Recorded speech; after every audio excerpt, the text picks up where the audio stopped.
ਸਤਿ ਸ਼੍ਰੀ ਅਕਾਲ, ਹੈਲੋ, ਨਮਸਤੇ, ਅਸਲਾਮ ਵਾਲੇਕੁਮ ਜੀ। ਤੇ ਮੈਂ ਤੁਹਾਡਾ ਸਵਾਗਤ ਕਰਦਾ ਜੀ ਆਪਣੇ YouTube ਚੈਨਲ 'ਚ। ਤੇ ਉਮੀਦ ਕਰਦਾ ਤੁਸੀਂ ਸਾਰੇ ਤੰਦਰੁਸਤ ਹੋਣੇ ਹੋ, ਚੜ੍ਹਦੀ ਕਲਾ 'ਚ ਹੋਣੇ ਹੋ, ਤੇ ਰੱਬ ਤੁਹਾਨੂੰ ਤੇ ਤੁਹਾਡੀ ਪਰਿਵਾਰ ਨੂੰ ਚੜ੍ਹਦੀ ਕਲਾ 'ਚ ਹੀ ਰੱਖੇ। ਤੇ ਜਿਸ ਤਰ੍ਹਾਂ ਆਪਣੇ ਸਿਲਸਿਲਾ ਚੱਲਦਾ ਵੀਡੀਓ ਰਿਐਕਸ਼ਨਾਂ ਦਾ, ਤੇ ਜਿਸ ਤਰ੍ਹਾਂ ਤੁਸੀਂ ਪਿਆਰ ਦੇ ਰਹੇ ਹੋ ਦਿਲ ਖੁਸ਼ ਹੁੰਦਾ ਜੀ। ਕਿ ਕਮੈਂਟ ਆਉਂਦੇ ਆ ਤਾਂ ਦਿਲ ਬਾਗੋ ਬਾਗ ਹੋ ਜਾਂਦਾ ਜੀ। ਤੇ ਅੱਜ ਦੀ ਆਪਾਂ ਵੀਡੀਓ ਰਿਐਕਸ਼ਨ ਕਰਾਂਗੇ ਮਹਾਰਾਜਾ ਰਣਜੀਤ ਸਿੰਘ ਬਾਰੇ। ਮਹਾਰਾਜਾ ਰਣਜੀਤ ਸਿੰਘ ਦੇ ਬਾਰੇ ਕੌਣ ਨਹੀਂ ਜਾਣਦਾ ਜੀ, ਸਾਰੇ ਜਾਣਦੇ ਨੇ। ਹਿੰਦੁਸਤਾਨ ਵੀ ਜਾਣਦਾ ਆ ਤੇ ਪਾਕਿਸਤਾਨ ਵੀ ਜਾਣਦਾ ਆ। ਤੇ ਉਹਨਾਂ ਦੀ ਤਾਂ ਬਾਰੇ ਤਾਂ ਇੰਗਲੈਂਡ ਸਾਰਾ ਜਾਣਦਾ ਹੈ, ਸਾਰੀ ਦੁਨੀਆ ਹੀ ਜਾਣਦੀ ਹੈ ਜੀ।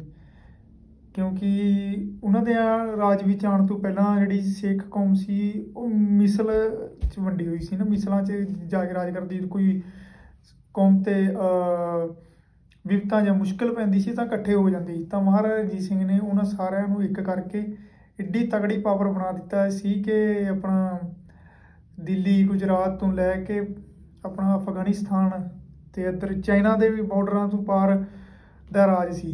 ਅਤੇ ਜੇ ਕਿਧਰੇ ਕੁਛ ਬੰਦੇ ਗਰਦਾਰੀ ਕਰਕੇ, ਜੋ ਮੈਂ ਵੀਡੀਓ ਦੇ ਐਂਡ 'ਚ ਦੱਸਾਂਗਾ, ਜੇ ਉਹ ਗਰਦਾਰੀ ਨਾ ਕਰਦੇ ਤਾਂ ਸ਼ਾਇਦ ਆਪਾਂ ਸਾਰੇ ਇੱਕ ਹੁੰਦੇ ਅਤੇ ਹਿੰਦੁਸਤਾਨ ਸ਼ਾਇਦ ਅਲੱਗ ਹੁੰਦਾ ਅੱਜ ਆਪਣੇ ਸਾਰਿਆਂ ਤੋਂ। ਅਤੇ ਉਹਨਾਂ ਵਰਗਾ ਰਾਜਾ ਨਾ ਦੁਨੀਆ 'ਤੇ ਹੋਇਆ ਹੈ ਅਤੇ ਨਾ ਹੋਵੇਗਾ ਜੀ, ਅਤੇ ਨਾ ਹੀ ਹੋ ਸਕਦਾ ਜੀ। ਠੀਕ ਹੈ ਜੀ।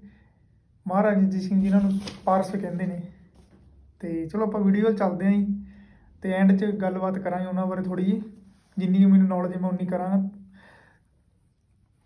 ਲਓ ਜੀ, 1 2 3 4 ਮਸ਼ਹੂਰੀ ਆ ਗਈਆਂ ਜੀ।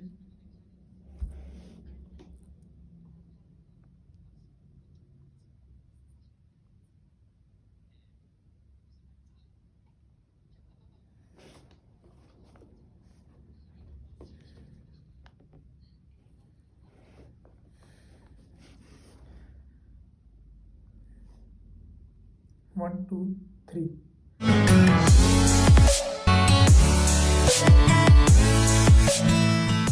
ओपन माइक कैफे में वेलकम बैक नाजरीन। मैं हूं आपकी होस्ट डॉक्टर रूपा। नाजरीन, आज के प्रोग्राम में हम जानेंगे शेर पंजाब रंजीत सिंह के बारे में। जी फैसल शेरजान साहब। जनाब, ओरिजिनल शेर पंजाब। वैसे तो बहुत लोग हैं जिन्होंने ये टाइटल अपनाया, क्यों मिसेस करते जी? सारा शेर पंजाब तो हमजा शहबाज है। सही मैं समझा मौसूफा मुजफ्फरगढ़ की हैं तो यकीनन मुस्तफा खर की बात करेंगी।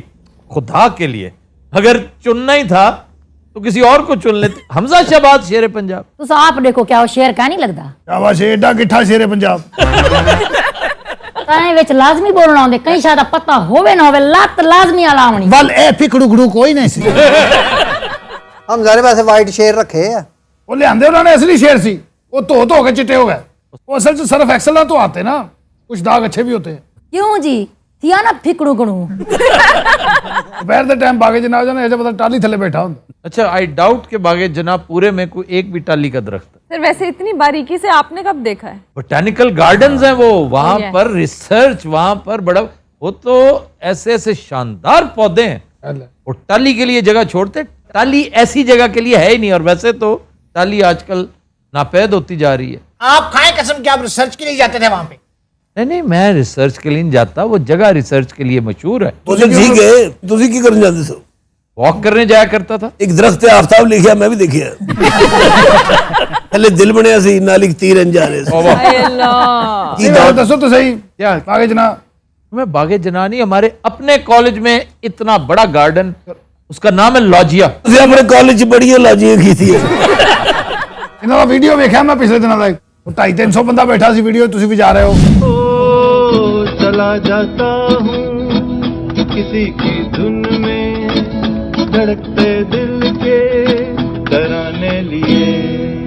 बहुत अच्छे।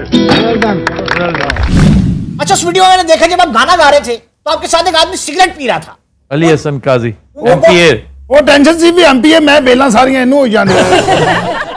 जी सर, रंजीत सिंह पे आप कुछ जी, ये मौका देंगे तो कोई बात और चुप रहना, वरना रंजीत सिंह को बुला लूंगा।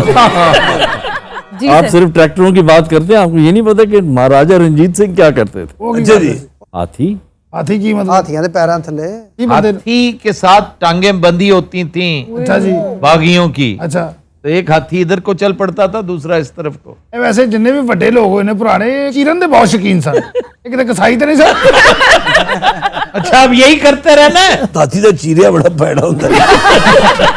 ਅੱਛਾ ਵੈਸੇ ਤੁਹਾਨੂੰ ਕਿਸੇ ਦੀ ਬਦਦੁਆ ਮੈਂ ਹਿਸਾਬ ਲਾਇਆ ਤੁਸੀਂ ਫੈਨ ਵੀ ਜੋਜ਼ਫ ਸਟਾਲਿਨ ਦੇ ਰਣਜੀਤ ਸਿੰਘ ਦੇ ਜਿਨ੍ਹਾਂ ਅਜ਼ੀਅਤ ਦੇ ਕੇ ਬੰਦੇ ਮਾਰੇ ये मारना गोली मारो उठाओ एटमा करते रहने बंदे ने तुम इधर से बांधो तुम इधर से रेडी है हाँ जी चलो इशार कितना भैड़ा लगता होता बंदा पाटिया जिवें शापर बैग का पटाखा नहीं मारे ਉਹ ਮਾੜੀਆਂ ਸਜ਼ਾਵਾਂ ਸੀ ਯਾਰ ਸ਼ੁਕਰ ਹੈ ਉਸ ਦੌਰ ਚ ਪੈਦਾ ਨਹੀਂ ਹੋਏ तुम्हें जरूर हो। और इसे सजा पता क्यों होती? किस वजह से? हिकड़ू कड़ू होने की वजह वो हल्का जानवर नहीं सुनता उनको, हाथी तो आप देख के बंदा चीरिया जानवर। अच्छा बस जी सर। जी, हम बात कर रहे थे महाराजा रंजीत सिंह की। कुछ इंटरेस्टिंग फैक्ट्स हैं। महाराजा रंजीत सिंह जो हैं वो एक वड़ाइच जट खानदान में पैदा हुए। अच्छा। ठीक है, उनका खानदान जो है वो हिंदू से सिख हुआ था तकरीबन 88 साल पहले उससे। 1780 में उनकी पैदाइश हुई और 1839 में उनकी वफात हुई। तकरीबन 38 साल उन्होंने हुकूमत की पंजाब पे, ठीक है ना, और उनको एम्परर ऑफ 5 रिवर्स कहा जाता है, पंजाब का एम्परर कहा जाता है। शेख अहमद जो हाउस ऑफ लॉर्ड्स के एक मेंबर थे, उनकी किताब है the emperor of 5 rivers, the life and times of Ranjit Singh. पढ़ने वाली किताब है कि उस पीरियड में क्या होता था, कैसे होता था, महाराजा रंजीत सिंह ने किस तरह हुकूमत की। उमर साहब, आपसे जब बात हो रही थी तो ये बात हो रही थी कि कुछ लोग कहते हैं कि जी उस वक्त जो है सिख पॉपुलेशन जो थी पंजाब की वो कुछ 5% कहते हैं, कुछ 7% कहते हैं, कुछ 11% कहते हैं, ज्यादातर 12 कहते 12% कहते हैं। पूरे पंजाब पे हुकूमत की, और पंजाब का मतलब क्या था ये भी बताइए जरा। पंजाब का मतलब आज का पाकिस्तान का पंजाब, पाकिस्तान का KPK, Indian Punjab, Haryana India का, हिमाचल प्रदेश, दिल्ली तक। आज का जम्मू कश्मीर, ये सारे इलाके मिलाकर उस वक्त जो है वो पंजाब की सल्तनत कराते थे। सबसे पहले कब्जा जम्मू पे किया था, फिर चिन्योट पे किया था, झंग पे किया था। ये जितनी जितनी जागीरें थी बहुत बड़ी बड़ी, तो इसको कंसोलिडेट करने का क्रेडिट ये महाराजा रंजीत सिंह। उनके कुछ बहुत अहम मुआहदे भी थे। 1809 में उनका एक मुआहदा अंग्रेज़ों के साथ हुआ अमृतसर में, ठीक है ना, जिसकी वजह से उनको जो पूरा पंजाब उस पे बगैर किसी इंटरफेरेंस के हुकूमत करने का हक मिला। तो सर मुआहिदा था क्या?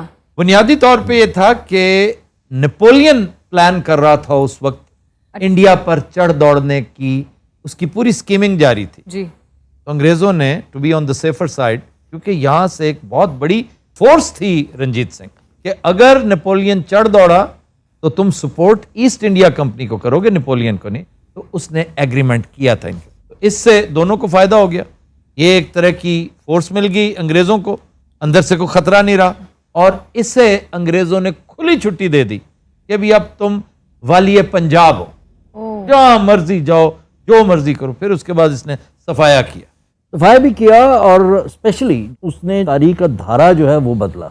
नॉर्मली ये होता था कि वेस्ट से और नॉर्थ वेस्ट से ज़्यादातर जो है इन्वेजन्स होती थी पंजाब में, और पंजाब से फिर आगे दिल्ली तक जाते थे।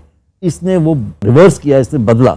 उसके लिए इसने फ्रांस से 2 जनरल अपनी आर्मी में इंडक्ट किए जिन्होंने पूरी ट्रेनिंग की।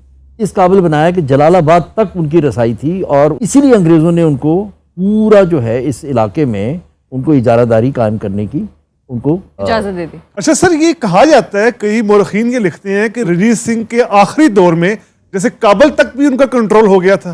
क्या ये काबल दुरुस्त है? पे कब्जे की बात होती है कि काबल फतह रंजीत सिंह ने, ऐसी बात नहीं है, अंग्रेज ने किया था, ये उसको सपोर्ट कर रहा था। ऐसा ही है ना? बिल्कुल ऐसे ही है, जिसकी वजह से फिर शाह शुजा जी। जो अफगान बादशाह था उसको पनाह दी थी रंजीत सिंह ने, बड़ी देर तक पनाह दिए रखी, और उसकी कीमत वसूल की। जी। उसकी कीमत जो थी वो कोहिनूर का हीरा था, जो पनाह के लिए वो उसको शाह शुजा को देना पड़ा। मैं तो सुना भी उन्होंने पगड़ी बदला ली सी। ये बात बिल्कुल ज़ेबे दास्तान के लिए कि चलो हम दोनों पगड़ी बदल भाई हैं। हाँ जी। उसने उसे पैगाम भेजा था कि बता हीरा किधर है। हाँ। उसने कहा यार मेरे पास हीरा नहीं है। तो उसे ये भी पता था कि अगर मैं उसे मार दूंगा तो नहीं मिलेगा। तो कैसे मिलेगा। उसने इसका दाना पानी बंद कर दिया।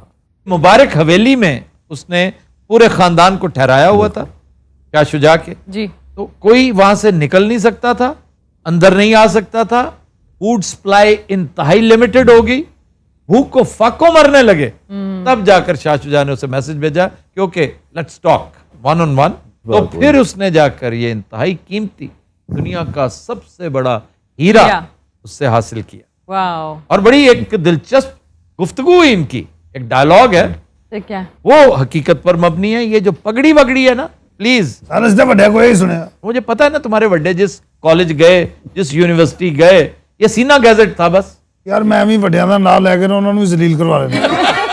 आप जरा चुप हो जाएं प्लीज। सब वो डायलॉग बड़ा इंटरेस्टिंग था। उसने कहा कि तुम्हारे ख्याल में इसकी कीमत क्या है?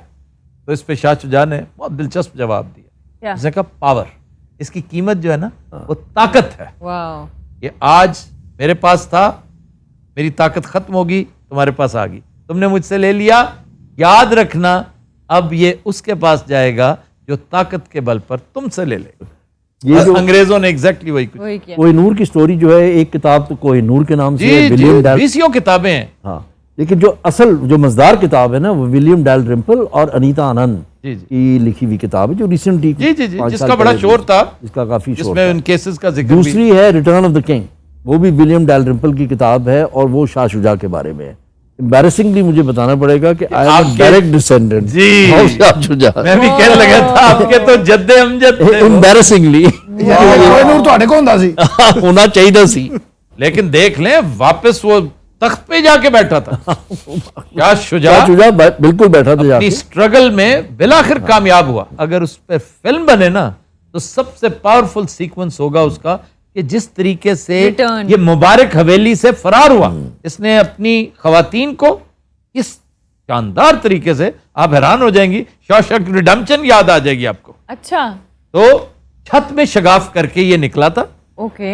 और छतें फलांगता हुआ ये लुधियाना पहुंचा। वाओ। तब जाकर रंजीत सिंह को पता चला इसका एस्पिनॉश सिस्टम वहां पे रह गया था, फेल हो गया था। वहां से निकला, फिर शहर क्रॉस किया इसने और अंग्रेजों के पास चला गया, उनकी पनाह में। अच्छा जी, कोहिनूर तो आ गए रंजीत सिंह के पास। अब बताइए उमर साहब कि इनकी जो रवादारी थी, जो मजहबी रवादारी थी, उसका बहुत चर्चा होता है।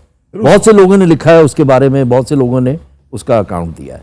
सर उसका सबसे बड़ा देखें, हमारे पास सबूत ये है कि रंजीत सिंह के दौर से पहले खासतौर पर जो 3 सिख गुरु थे, गुरु अर्जुन साहब, गुरु गोबिंद साहब और फिर गुरु तेग बहादुर साहब, ये 3 गुरु थे जिनका मर्डर किया गया था। रंजीत सिंह फर्स्ट टाइम इन्हीं सिखों के पास इक़्तिदार आया पंजाब में। सिख अक़लियत में थे, मुसलमान और हिंदू यहाँ अक्सरियत में थे, उसके बावजूद हमें वो रिएक्शन नजर नहीं आया। एक तो ये, दूसरा एक अच्छी खासी रकम हर साल दी जाती थी, बिल्कुल मसाजिद के लिए, मज़ारात के लिए वो दी जाती थी। बिल्कुल। और उसने बहुत दुख का इजहार किया था। सैयद अहमद शहीद और शाह इस्माइल शहीद को शहीद किया गया बालाकोट पे, उसने अपने बेटे को बहुत एडमॉनिश किया था कि ये तुमने क्या किया, ये बड़ी घटिया हरकत की है तुमने। वो एक तरह से नहत्ते थे तुम्हारे खिलाफ, ना वो तैयार थे, ना उनका ये काम था। हालांकि वो अपने तौर पे एक फोर्स लेकर आए थे और उसने कहा ये तुमने ऐसे खामखा की चांदमारी की है। वो फोर्स भी छोटी सी थी, वो फोर्स भी अनट्रेन्ड थी, उस फोर्स में कोई, और सिख आर्मी जो थी उस वक्त रंजीत सिंह की, बहुत ज्यादा ट्रेन थी, बहुत ज्यादा इक्विप थी, मॉडर्न उनके पास जो है ना हर किस्म का हथियार उनके पास। ये फ्रांस की फौज से ट्रेनिंग दिलवा रहा था, इंग्लैंड की फौज से ट्रेनिंग दिलवा रहा था, ऐसा इंडिया में और किसी जगह नहीं किया जा रहा था। बिल्कुल नहीं था। और फिर ये इलाका जो था, अगर आप देखें तो हजारा डिस्ट्रिक्ट का इलाका, ये हरी सिंह का इलाका था। हरी सिंह उसका ज्यूल इन द क्राउन था, उसका बेस्ट मैन। मैं इस पूरी तारीख के चैप्टर में सबसे ज्यादा इंप्रेस्ड अगर किसी फर्द वाहिद से हो तो वो हरी सिंह था। लेकिन बड़ी दर्दनाक मौत थी उसकी और बड़ी हैरत अंगेज मौत। बाज़ औक़ात वो हमारे पंजाबी में एक मुहावरा है कि चिड़िया को बाज मरवा देता है, तारीख ने ये देखा है। तो ये एक छोटा सा मार्का जिसमें इतने से मुट्ठी भर अफगान्स थे, उनके साथ ऐसे ही लड़ पड़े और मारे गए, जैसे गौरी मारा गया था। कितना बड़ा लाओ लश्कर, और आपने क्वेश्चन भी किया था। अब ये गखड़ों और खोखरों का ये बड़ा मामला है। हाँ। बड़ी तहकीक की थी उमर ने, अच्छा, मैंने भी तहकीक की। अक्सर किताबों में खोखर्स हैं और कुछ किताबों में गखड़स हैं। अब खोखरों और गखड़ों की आपस में लड़ाई है, हम एक साइड पे हो जाए तो बेहतर है। ये तारीख फरिश्ता के बाद सरा तनाजा पैदा हुआ। जी जी जी। लेकिन कासिम फरिश्ता जो है उसका बहरहाल कहा मामूली नहीं है। अच्छा, आई लीन टुवर्ड्स गखड़, क्योंकि जो इलाका था ना वो गखड़ों का। जी, गखड़ों का, बिल्कुल बिल्कुल ऐसा हो सकता मुतजाद रहा है। है। ठीक कह रहे, मुतजाद रहा है। बड़े बड़े मुर्रिखीन जो है उस पे वो नहीं करते। यही कहते हैं कि इलाका गखड़ों का था, लेकिन ये खोखर्स थे जिन्होंने मारा, और ये खोखर्स थे जिन्हें गुलाम बनाया गया। एक एक दिनार पे, एक एक यानी एक एक रुपए में 4-4 खोकर फरोख्त हुए थे।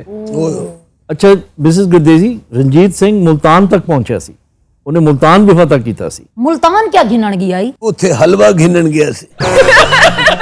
मुल्तान की फतह के बाद ही तो कहते सन तख्ते लाहौर, असल तख्ते लाहौर तो रंजीत सिंह दा सी। अच्छा ये तो दसो कोहे नूर हीरा किथा है? ਮੁਲਤਾਨੀਆਂ ਨਹੀਂ ਮਲਕਾ ਉਹਨੇ ਇੱਥੇ ਲਾਇਆ ਹੁੰਦਾ। अच्छा, चाची को भी आधी बात का पता कि ऐसे मलका लाया ऐसे लाया होगा। वो उसका छोटा हिस्सा जो था वो यहाँ पे लगा, जो उसका बड़ा हिस्सा है ना वो टावर ऑफ लंदन में पड़ा हुआ है, वहां पर दावत नजारा है वो। अच्छा जी, महाराजा रंजीत सिंह का तख्त लाहौर जो है उसमें बहुत सी इंटरेस्टिंग चीज़ें थी।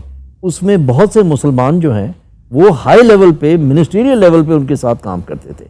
एक तो फ़कीर अजीजुद्दीन, जो फ़कीर खाना आज भी का मालिज था, उसने अंग्रेजों से इलाज नहीं उनका करवाया। मालिज भी था और उनका वो फॉरेन मिनिस्टर भी था। ठीक है ना, जो नेगोशिएशंस होती थी अंग्रेजों के साथ, दूसरों के साथ, वो वही करते थे। उनका जो तोपखाना था उसका सरबराह भी जो है वो मुसलमान था, मियाँ गौसा।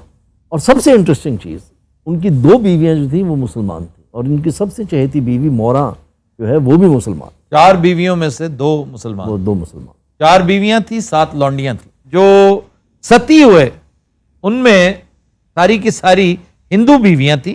और देखें, अब सिखों में सती होना ये बिल्कुल एक डिफरेंट सी बात है, लेकिन हुई तो ये सारा सिलसिला रहा, बड़ा सोग था लंबा चौड़ा।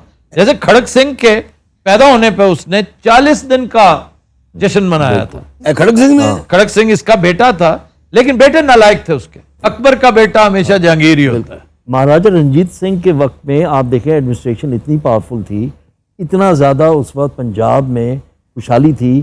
30 मिलियन रुपए उस वक्त उनकी सालाना रेवेन्यू थी। और उसका मुआवजा करें तो शाहजहां के वक्त में पूरे मुगल एम्पायर की उस वक्त वही रेवेन्यू था। ये वैसे लेते बहुत थे इनके यहाँ, जो है ना एक्सट्रैक्शन का इंतजाम बड़ा जबरदस्त था कि मैं तुम्हें कुछ नहीं कहता, तुम अपनी जागीर के खुद मालिक, बिल्कुल पैसे दो, सिर्फ खराज तुमने देते रहना। बाजगुजारी जो है ना, इस पे 2 राय नहीं होंगी, बाकी तुम्हारी मर्जी। इनके दरबार में बहुत से लोग ऐसे थे जो तारीख में उनकी अपनी जगह बनती है, जैसे हीरा सिंह। हाँ, लेकिन हीरा सिंह की बदनसीबी देखिए कि उसकी वजह से एक बड़ी तगड़ी मार्केट बनी हुई थी वहां पर, और हर चीज वहां पर मयसर थी। घोड़ों का बहुत बड़ा बाजार लगता था, गोल्ड मार्केट थी वो, तो बड़ी मशहूर थी हीरा मंडी। तो आज वो हीरा मंडी इसी के साथ मंसूब है। बस हम घोड़े नहीं, ये होर उसे सारा चीज़। आज भी जो हवेली बारूद खाना है उसको हवेली बारूद खाना इसीलिए कहा जाता है क्योंकि वो असल में इनका बारूद खाना था। जी जी जी, जहां पर इनकी स्टॉक पाइलिंग की जाती थी, और वो उस हीरा मंडी के बिल्कुल साथ, बिल्कुल उसके बिल्कुल कोने पे है। और ये हीरा सिंह के नाम से था। इसका उन हीरों से कतन कोई ताल्लुक नहीं जो लोग समझते हैं और जो हमारी पंजाबी फिल्मों में बताया गया। अब सबसे इंटरेस्टिंग चीज कि इनकी जो दरबार की जुबान थी वो फारसी थी। वाह वाह वाह, ये बड़ी कमाल की चीज है। और शायद यही वजह है कि Shah Shuja and Ranjit they got along very well, क्योंकि दोनों की जबान एक थी। लेकिन ये दरबारी आपस में वो पंजाबी बोलते थे, रंजीत सिंह उसके बेटे, और बड़ी शानदार पंजाबी, जाबे की पंजाबी। वैसे सरदारा ने आज तक पंजाबी नहीं छड़ी अपनी। कहते हैं कि वो थोड़ी बहुत फ्रेंच भी बोलने की कोशिश बिल्कुल बिल्कुल करता था वो। और कॉरेस्पॉन्डेंस भी उसकी है। और उसका खास तौर पर ये जो जर्नैल था ना, वेंचुरा वाज द मैन, जो इसके पास आया था जंग हारने के बाद, जब नेपोलियन को शिकस्त होगी ना वाटरलू, बिल्कुल उसके बाद, देखिए ना वाटरलू, उधर साथ वाटरलू हो रहा था। 1814 में वाटरलू की शिकस्त के बाद वो फिर रंजीत सिंह के पास आए। ये मर्सनरीज बन गए ये, क्योंकि बहुत ज्यादा उनको जो है सलाहियत थी जी जी ना, ट्रेन करने की, फौज को ऑर्गेनाइज करने की। नेपोलियन मारे गया सी वाटरलू च, शिकस्त हुई थी उसे, शिकस्त। इसके बाद इसे कैद कर दिया गया था सेंट हेलेना, और कहा जाता है कि उसको पॉइजन किया गया था। उसके बाद उसे पानी जो पिलाया जाता था ना, वो आर्सेनिक था। उससे वो तो स्लो पॉइजनिंग। वो कहते हैं वहां पानी था ही ऐसा, पत्थरों में से निकलता था, पथरीला पानी, जंग आलूद। एग्जैक्टली वही पानी अंडमान आइलैंड्स है, और उनको क्या कहते हैं?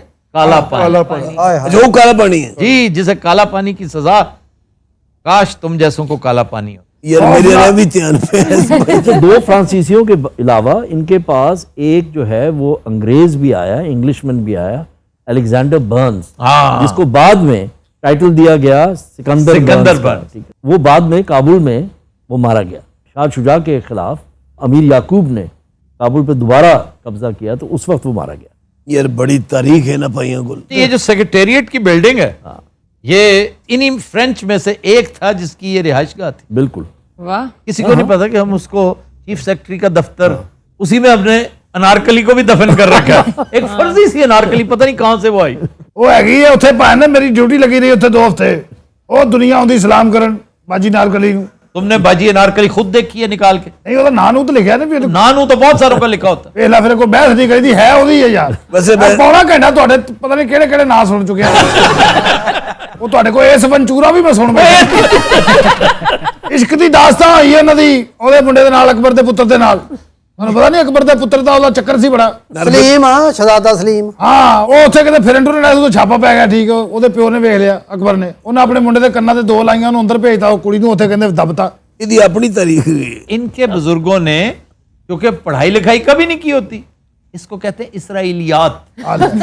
ये जो इसराइलियात की एक किस्म है ना, वो यहाँ भी राइज है। और फिर बड़े तफाखुर से और बड़ी ढिठाई और बेशर्मी से कहते हैं, हमने तो अपने बुजुर्गों से यही सुना भी तुम्हारा बुजुर्ग लॉर्ड बायरन था। ਆਪਣੇ ਬਜ਼ੁਰਗਾਂ ਦੀ ਨਾਂ ਹੀ ਗੱਲ ਕਰਿਆ ਕਰ, ਇਹਨੇ ਤੇਰੇ ਬਜ਼ੁਰਗਾਂ ਦੀ ਛਿੱਲ ਲਾ ਦੇਣੀ ਆ। ਅੱਛਾ ਜੀ, ਮੇਰੇ ਬੱਚੇ ਕਹਿੰਦੇ ਸੀ ਵੀ ਨਾਰਕਲੀ ਉੱਥੇ ਦਫਨਾਈ, ਹੁਣ ਠੀਕ ਆ। ਜਿਹੜੀ ਭੰਗੇ ਦੀ ਤੋਪ ਉੱਥੇ ਖਲੋਤੀ ਜਨਾਬ। सर भंगियों की तोप, उसके जिक्र के बगैर रंजीत सिंह की कहानी नामुकम्मल है। इसने छीनी थी तोप अच्छा जी। भंगियों से, जिनसे पहले इसने लाहौर छीना बगैर कोई लंबी चौड़ी स्ट्रगल के। फिर उसके बाद कहा कि यार ये जो तोप है ना, ये सिंबॉलिक अहमियत इसकी बहुत है, तो मुझे ये तोप चाहिए।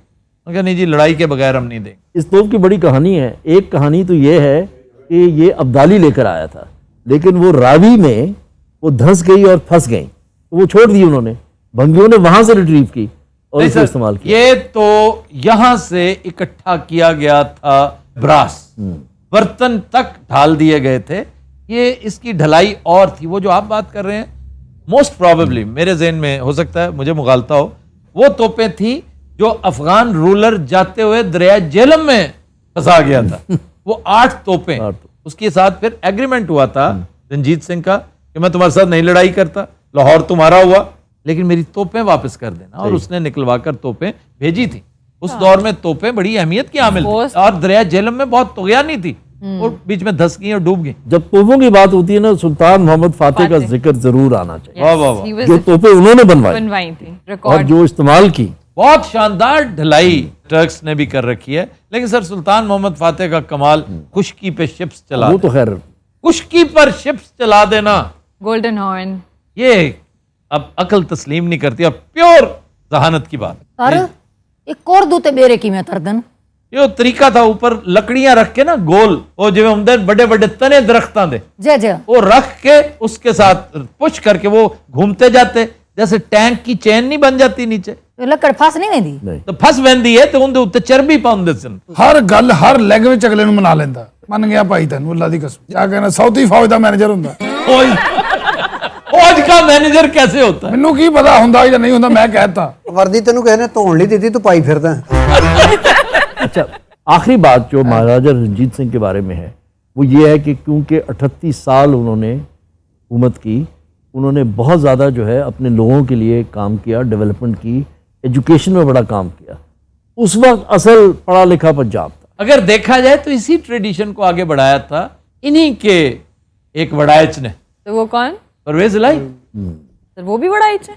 हाँ जी, वो भी वड़ाइच। ਤੁਹਾਡਾ ਕੀ ਖਿਆਲ ਹੈ सोहेल बड़ाए च सिर्फ बड़ाए च? अच्छा, ये कम लोगों को पता है कि परवेज इलाही भी बड़ा वड़ाइच। तो आफ्ताब साहब, इनका इंतकाल कैसे हुआ? किसका? ये रंजीत सिंह का। रंजीत सिंह की मौत बड़ी जवां मर्ग थी, 59 ईयर्स। कोई ऐसा वो था नहीं सिलसिला। एक तो बहुत ज्यादा प्रेशर, सारे मामलात में एक वही बंदा, एक दो उसके तगड़े मुशीर और जर्नैल थे, वो काम आ चुके थे, और मैनोशी, कसरत मैनोशी, जिसका नतीजा हुआ फालिज। अगले साल फिर अटैक हुआ फालिज का। ऐसा दलेर था वो, 2 फालिज अटैक सस्टेन कर गया। इशारे से बातें करता था, दरबार लगाया करता था। वाह और by the way he was not born in Lahore, जी, गुजरांवाला। गुजरांवाला। फिर तीसरे साल अगेन कॉलेज का अटैक हुआ और वो जानलेवा साहब। उनकी जन्मभूमि तो गुजरांवाला के नजदीक ही थी, क्योंकि उनकी वालिद की जागीर थी गुजरांवाला। जी जी जी। और उनकी समाधि जो है That is वो लाहौर। वो लाहौर में है। वो हजूरी बाग के बिल्कुल साथ है, जहाँ पर लाहौर फोर्ट भी है, अल्लामा इकबाल का मकबरा भी है। आप कह रहे थे कि पंजाब गवर्नमेंट ने कुछ किया है उस समाधि में? जी सर, मुजस्समा बनाया गया है वहां पर घोड़े पे। जी जी, घोड़े पे जो चंद शानदार मुजस्समे हैं उनमें से एक ये भी है। जी हाँ, बिल्कुल। और केड़े केड़े अमीर तैमूर का केड़ी जगह थे? समरकंद में, फिर अलेक्जेंडर का मैसेडोनिया में। अलेक्जेंडर के तो बेशुमार जगहों पर होंगे। ये चंद तगड़े अच्छे खूबसूरत मुजस्समों में से एक है जो पंजाब गवर्नमेंट ने बनवाया। नेपोलियन का मुजस्मा है कि नेपोलियन का तो नहीं है, लेकिन लॉर्ड वेलिंगटन का इन्होंने ऐसे बनाया हुआ है। हैगा उत्थे उसका नेपोलियन है ट्रफालगर में, लॉर्ड नेल्सन का है। नेल्सन का है, नेपोलियन का नहीं है। नेपोलियन का नेल्सन मंडेला का है। नहीं, नेल्सन, लॉर्ड नेल्सन। और एडमिरल नेल्सन। सर ऐसे कंट्री में आकर शिवाजी महाराज के बड़े मुजस्मे बनाए हुए हैं महाराष्ट्र में। और कोई जंग भुली होई वो दस दियो कोई। अगली दफा ਅਸੀਂ ਸਲਾਦੀਨ ਦੀ ਗੱਲ ਕਰਾਂਗੇ। ਫਿਰ ਜੇ ਸਾਨੂੰ ਉਹ ਭਾਈ ਕੱਲਾ ਨਹੀਂ ਸੀ ਮਾਣ ਤੋਂ ਤੁਸੀਂ ਆ ਗਏ। ਇਹ ਸਾਰਾ ਕੁਝ ਤੁਹਾਨੂੰ ਜ਼ੁਬਾਨੀ ਯਾਦ ਹੁੰਦਾ ਹੈ। ਅੱਜ ਕੱਲ ਯਾਦ ਕਰਨ ਦੀ ਜ਼ਰੂਰਤ ਵੀ ਨਹੀਂ ਹੈਗੀ, ਸਾਰਾ ਕੁਝ ਫੋਨ ਤੇ ਹੁੰਦਾ। ਕੀ ਬਦਨਸੀਬੀ 65-70 ਹਜ਼ਾਰ ਦਾ ਫੋਨ ਲੈ ਕੇ ਫਿਰ ਤਾਰੀਖ ਪੜ੍ਹ ਰਹੇ। ਇਹ ਚ ਕੋਈ ਗੇਮ ਦੇਖੋ, ਕੋਈ ਫਿਲਮ ਵੇਖੋ, ਕੋਈ ਕਾਮੇਡੀ ਡਰਾਮਾ ਵੇਖੋ। नहीं ਇਹ ਘਟੋਇਆ ਕੀ ਹੁੰਦਾ ਨਿਕਾ ਜਾ ਉਹਦੀ ਵੀ ਰਿਸਰਚ ਕੀਤੀ। ये अर्थ को ऐसे कर देता है। मच्छर क्या होता है? मच्छर इतना सा। हाँ जी। नमरूद को मार दिया था उसने। अल्लाह को मिसाल एडी वड्डी पाउंदे भी बंदा को कख नहीं कह सकता। अल्लाह ने रखी है आपके सामने इतनी बड़ी मिसाल। नमरूद ਨੂੰ ਵੀ ਪਤਾ ਹੋਗਾ ਜਲੇਬੀ ਲਾਲਾ को मच्छर ना आवे उधर। अच्छा, मजे की बात है वो जलेबी लगा भी लेता। हाँ अल्लाह ने तो लिखी थी मच्छर जैसे। को जिसने भेजा था कि क्या मजाल थी कि वो जलेबी को उबूर करके जाता और उसके नाक में घुसता। क्यों? अल्लाह ताला ने उसकी तजलील करनी थी। वो किवें? तो वो सुबह उठ के जूते मरवाता था सर पे। हाय पता है क्यों? वो मच्छर दिमाग में शोर मचाता था। गिन गिन गिन गिन गिन। हाँ, इस तरह के। और फिर वो जूते मरवाया करता था सर पे। ਜਿਹੜਾ ਸਹੀ ਜੁੱਤਾ ਮਾਰਦਾ ਸੀ ਉਹਨੂੰ ਜ਼ਿਆਦਾ ਤਨਖਾਹ ਦਿੰਦਾ ਸੀ। व्यूअर्स, आज के प्रोग्राम का वक्त खत्म हुआ। इंशाल्लाह आपसे मुलाकात होगी कल। हमें दीजिए इजाजत और अपना बहुत ख्याल रखिए। अल्लाह हाफिज।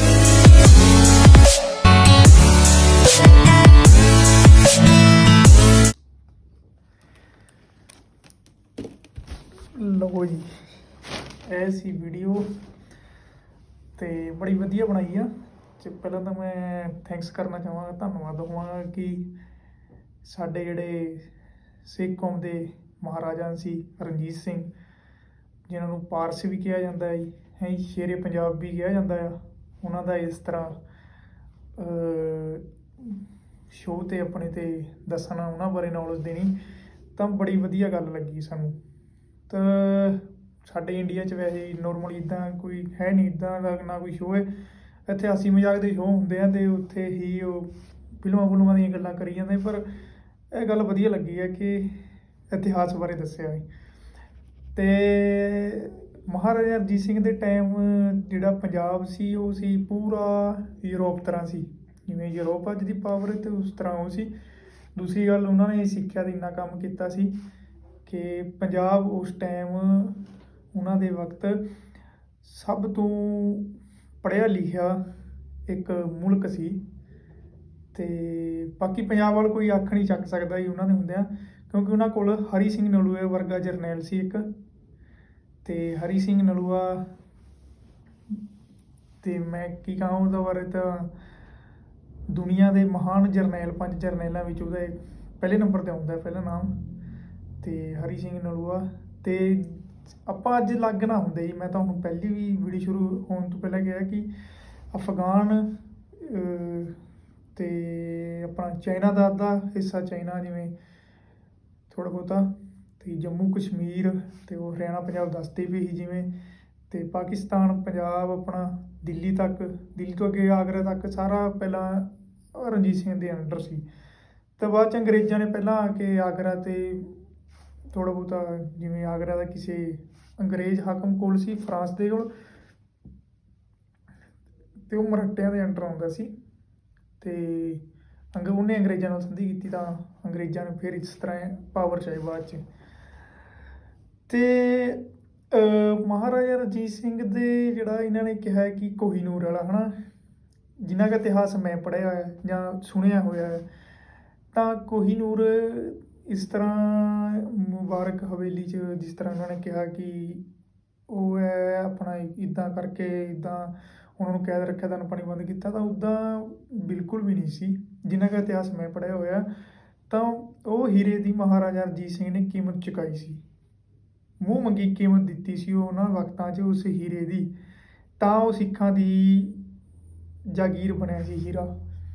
ਚਲੋ ਅੱਜ ਕੁਛ ਗਰਦਾਰਾਂ ਕਰਕੇ ਆ ਉਹ ਹੀਰਾ ਸਾਡੇ ਕੋਲ ਵੀ ਚਲਾ ਗਿਆ ਸੀ। ਹੀਰਾ ਕੀ ਰਾਜ ਚਲਾ ਗਿਆ, ਅਤੇ ਉਹ ਪਾਵਰ ਜਿਹਦੇ ਕੋਲ, ਜਿਵੇਂ ਉਹਨਾਂ ਨੇ ਸਹੀ ਕਿਹਾ, ਜਿਹਦੇ ਕੋਲ ਪਾਵਰ ਹੈ ਅਤੇ ਉਹਦੇ ਕੋਲ ਹੀਰਾ ਜਾਏਗਾ, ਅਤੇ ਪਾਵਰ ਸੀ ਉਸ ਟਾਈਮ ਉਹ ਅੰਗਰੇਜ਼ ਵੀ ਧੱਕੇ ਨਾਲ ਖੋਹ ਕੇ ਲੈ ਗਏ ਆ ਜੀ, ਚੋਰੀ ਨਾਲ ਖੋਹ ਕੇ ਲੈ ਗਏ ਆ ਜੀ, ਚੋਰ ਬਣ ਕੇ ਲੈ ਗਏ ਆ ਅੰਗਰੇਜ਼ ਹੈ ਹੀਰਾ। ਕੋਈ ਕੀਮਤ ਨਹੀਂ ਉਹਨਾਂ ਨੇ ਪੇ ਕੀਤੀ। ਤਾਂ ਜਿਹੜੀ ਸਿੱਖਾਂ, ਤਾਂ ਕਾਗਜ਼ੀ ਤੌਰ 'ਤੇ ਮੈਂ ਜੇ ਤੁਹਾਨੂੰ ਸਹੀ ਦੱਸਾਂਗਾ ਤਾਂ ਉਹ ਸਿੱਖਾਂ ਦੀ ਜਗੀਰ ਹੈ ਹੀਰਾ। ਅਤੇ ਬਾਕੀ ਮੈਂ ਤੁਹਾਨੂੰ ਜਿਵੇਂ ਵੀਡੀਓ ਸ਼ੁਰੂ ਹੋਣ ਤੋਂ ਪਹਿਲਾਂ ਕਿਹਾ ਸੀ ਕਿ ਆਪਣਾ ਕੀ ਆਪਾਂ ਇਕੱਠੇ ਹੁੰਦੇ ਹਾਂ, ਇਕੱਠੇ ਕਿਵੇਂ ਹੋਣਾ ਸੀ ਕਿ ਜੇ ਡੋਗਰ ਸਿੱਖ ਸੀ, ਜਿਹੜੇ ਡੋਗਰ ਸੀ ਉਹਨਾਂ ਵਿੱਚ ਉਹਨਾਂ ਦੇ ਟਾਈਮ ਉਹਨਾਂ ਦੀ ਰਾਜ 'ਚ ਜੇ ਉਹ ਗਰਦਾਰੀ ਨਾ ਕਰਦੇ, ਜਿਹੜੇ ਉਹਨਾਂ ਦਰਬਾਰ 'ਚ ਡੋਗਰ ਸੀ, ਤਾਂ ਆਪਾਂ ਸ਼ਾਇਦ ਇਸ ਤਰ੍ਹਾਂ ਬਾਹਰ ਨਾ ਆਉਂਦੇ ਅੱਜ, ਤਾਂ ਪੰਜਾਬ ਸ਼ਾਇਦ ਲੋਕਾਂ ਨੇ ਸਾਡੇ ਪੰਜਾਬ 'ਚ ਕੰਮ ਕਰਨ ਆਇਆ ਕਰਨਾ ਸੀ। ਤਾਂ ਇੰਨਾ ਅਮੀਰ ਸੀ ਉਸ ਟਾਈਮ ਪੰਜਾਬ। ਅਤੇ ਉਹ ਡੋਗਰਾਂ ਨੇ ਪਹਿਲਾਂ ਹਰੀ ਸਿੰਘ ਨਲੂਆ ਦਾ ਕਤਲ ਕਰਵਾਇਆ ਆ, ਅਤੇ ਬਾਅਦ 'ਚ ਡੋਗਰਾਂ ਨੇ ਜਿਹੜੇ ਮਹਾਰਾਜਾ ਰਣਜੀਤ ਸਿੰਘ ਦੇ ਅੱਗੇ ਜਿਹੜੇ ਪੁੱਤਰ ਆਏ ਗੱਦੀ 'ਤੇ, ਤਾਂ ਉਹਨਾਂ 'ਤੇ ਜਾਨਲੇਵਾ ਹਮਲੇ ਕਰਾਏ, ਜ਼ਹਿਰ ਦਿੱਤੇ, ਕਦੇ ਕੁਛ ਕਰਵਾਇਆ। ਤਾਂ ਉਹ ਡੋਗਰਾਂ ਨੇ ਅੰਗਰੇਜ਼ਾਂ ਨਾਲ ਮਿਲ ਕੇ ਆਪਣਾ ਗਰਦਾਰੀਆਂ ਕੀਤੀਆਂ, ਤਾਂ ਉਹਨਾਂ ਕਰਕੇ ਹੀ ਅਸੀਂ ਗੁਲਾਮ ਬਣ ਗਏ ਦੁਬਾਰਾ ਤੋਂ। ਅਤੇ ਸੁਣਨ 'ਚ ਗੱਲ ਅਜੀਬ ਲੱਗਦੀ, ਪਰ ਸਿੱਖ ਇਤਿਹਾਸ ਬੜਾ ਵੱਡਾ ਆ। ਅਤੇ ਬਾਕੀ ਮੈਂ ਇੱਕ ਗੱਲ ਹੋਰ, ਜਿਵੇਂ ਇਸ ਤਰ੍ਹਾਂ ਅੱਜ ਉਹਨਾਂ ਕਿਹਾ ਕਿ ਤੁਸੀਂ ਇੰਨਾ ਟਾਈਮ ਕਿਵੇਂ ਯਾਦ ਕਰ ਲਿਆ, ਤਾਂ ਉਹ ਕਹਿੰਦੇ ਫੋਨ ਹੈ ਅੱਜ ਕੱਲ੍ਹ, ਹੈ ਨਾ। ਤਾਂ ਫੋਨ ਹੁੰਦਿਆਂ ਦੇ ਬਾਵਜੂਦ ਵੀ ਅਸੀਂ ਸਿੱਖ ਇਤਿਹਾਸ ਨਹੀਂ ਪੜ੍ਹਦੇ, ਅਸੀਂ ਆਪਣਾ ਇਤਿਹਾਸ ਨਹੀਂ ਪੜ੍ਹਦੇ। ਇਤਿਹਾਸ ਕੋਈ ਮਾੜਾ ਨਹੀਂ, ਚਲੋ ਕੋਈ ਵੀ ਪੜ੍ਹੋ, ਪਰ ਪੜ੍ਹਦੇ ਨਹੀਂ ਹੈ ਆਪਾਂ। ਅਤੇ ਬਾਕੀ ਕੁਛ ਗੱਲਾਂ ਹੋਰ ਵੀ ਉਹਨਾਂ ਨੇ ਥੋੜ੍ਹੀਆਂ ਜਿਹੀਆਂ ਹੋਰ ਤਰ੍ਹਾਂ ਕੀਆਂ, ਤਾਂ ਉਹ ਜਿਸ ਤਰ੍ਹਾਂ ਰੀਅਲ 'ਚ ਹੈ ਨਹੀਂ ਸੀ ਉਸ ਤਰ੍ਹਾਂ ਜਿਸ ਤਰ੍ਹਾਂ ਉਹਨਾਂ ਨੇ ਅਵਤਾਰ ਸਰ ਨੇ ਦੱਸੀਆਂ ਆ, ਅਤੇ ਉਹ ਉਸ ਤਰ੍ਹਾਂ ਹੈ ਨਹੀਂ ਸੀ। ਬਾਕੀ ਵਧੀਆ ਲੱਗਿਆ ਕਿ ਉਹਨਾਂ ਨੇ ਡਿਸਕਸ਼ਨ ਤਾਂ ਘੱਟੋ ਘੱਟ ਕੀਤੀ। ਅਤੇ ਬਾਕੀ ਜਿਸ ਤਰ੍ਹਾਂ ਫੋਨ ਆਇਆ ਅੱਜ ਕੱਲ੍ਹ, ਤਾਂ ਲੋਕ ਇਤਿਹਾਸ ਤੋਂ ਪੜ੍ਹਨ ਤੋਂ ਦੂਰ ਹੀ ਜਾ ਰਹੇ ਆ ਕਿਤਾਬਾਂ ਨੂੰ। ਤਾਂ ਮੈਂ ਵੀ ਹੁਣੇ ਦੁਬਾਰਾ ਸ਼ੁਰੂ ਕੀਤਾ ਇਤਿਹਾਸ ਪੜ੍ਹਨਾ, ਆਪਣਾ ਕਿਤਾਬਾਂ ਸ਼ੁਰੂ ਕੀਤੀਆਂ। ਪਹਿਲਾਂ ਮੈਂ ਵੀ ਨਹੀਂ ਪੜ੍ਹਦਾ ਸੀ, ਤਾਂ ਕੁਛ ਟਾਈਮ ਹੋਇਆ ਮੈਨੂੰ ਵੀ ਕਿਤਾਬਾਂ ਦੁਬਾਰਾ ਪੜ੍ਹਦੇ ਮਜ਼ਾ ਆਉਂਦਾ ਹੈ। ਅਤੇ ਪੜ੍ਹਨੀਆਂ ਚਾਹੀਦੀਆਂ ਇਹ ਕਿਤਾਬਾਂ ਹੀ, ਆਪਣਾ ਇਤਿਹਾਸ ਪੜ੍ਹੋ, ਅਤੇ ਤਾਂ ਜੋ ਕੱਲ੍ਹ ਨੂੰ ਆਪਾਂ ਆਉਣ ਵਾਲੀ ਪੀੜ੍ਹੀ ਨੂੰ ਕੁਛ ਦੱਸ ਸਕਣ। ਜਦੋਂ ਆਪਾਂ ਨੂੰ ਪਤਾ ਹੀ ਨਹੀਂ ਹੈ ਤਾਂ ਆਪਾਂ ਕੀ ਦੱਸਣਾ ਆ। ਅਤੇ ਬਸ ਇਹੀ ਵਿਊ ਸੀ ਮੇਰਾ, ਮਤਲਬ ਕਿ ਇਹੀ ਦੇਣਾ ਚਾਹੁੰਦਾ ਸੀ ਰਿਐਕਸ਼ਨ, ਹੋਰ ਤਾਂ ਕੁਛ ਨਹੀਂ ਜੀ। ਅਤੇ ਬਾਕੀ ਜੇ ਵੀਡੀਓ ਵਧੀਆ ਲੱਗੀ ਤਾਂ ਕਮੈਂਟ ਲਾਈਕ ਕਰਕੇ ਜ਼ਰੂਰ ਦੱਸਿਓ ਕਿੱਦਾਂ ਲੱਗੀ ਹੈ। ਅਤੇ ਆਪਾਂ ਮਿਲਦੇ ਅਗਲੀ ਵੀਡੀਓ ਵਿੱਚ, ਤਦ ਤੱਕ ਲਈ ਰੱਬ ਰਾਖਾ ਜੀ। ਮਿਹਰਬਾਨੀ, ਜੇ ਕੋਈ ਗਲਤੀ ਹੋ ਗਈ ਤਾਂ ਉਹਦੇ ਵਾਸਤੇ ਮੈਂ ਮਾਫੀ ਚਾਹੁੰਦਾ ਹਾਂ, ਕਿਉਂਕਿ ਮੈਂ ਐਡਾ ਕੋਈ ਵਿਗਿਆਨੀ ਨਹੀਂ ਹੈ ਜਾਂ ਇਤਿਹਾਸਕਾਰ ਨਹੀਂ ਹੈ। ਤਾਂ ਮੈਂ ਉਹਨਾਂ ਨੂੰ ਇੱਕੇ ਸਲਾਹ ਦਾਂ ਕਿ ਤੁਸੀਂ ਉਹ ਗੋਰਿਆਂ ਦੀ ਕਿਤਾਬਾਂ ਪੜ੍ਹੀਆਂ, ਤਾਂ ਪੰਜਾਬੀ ਇਤਿਹਾਸਕਾਰ ਦੀ ਥੋੜ੍ਹੀ ਜਿਹੀ ਕਿਤਾਬ ਪੜ੍ਹ ਕੇ ਦੇਖਣੀ ਸੀ ਇੱਕ ਦੋ ਦੀ, ਤਾਂ ਫਿਰ ਥੋੜ੍ਹਾ ਜਿਹਾ ਹੋਰ ਤਰ੍ਹਾਂ ਤੁਸੀਂ ਦੱਸ ਸਕਦੇ ਜੀ, ਜਿਹੜੀ ਮਤਲਬ ਕਿ ਰੀਅਲ 'ਚ ਜਿਹੜੀ ਆਪਣਾ ਕਹਿ ਦਿੰਦੇ ਆ ਕਿ ਜੜ ਤੱਕ ਜਾਣਾ, ਤਾਂ ਤੁਸੀਂ ਜਾ ਸਕਦੇ ਹੋ। ਅਤੇ ਬਾਕੀ ਆਪਾਂ ਮਿਲਦੇ ਹਾਂ ਅਗਲੀ ਵੀਡੀਓ, ਤਦ ਤੱਕ ਲਈ ਰੱਬ ਰਾਖਾ ਜੀ। ਬਾਏ ਬਾਏ, ਮਿਹਰਬਾਨੀ।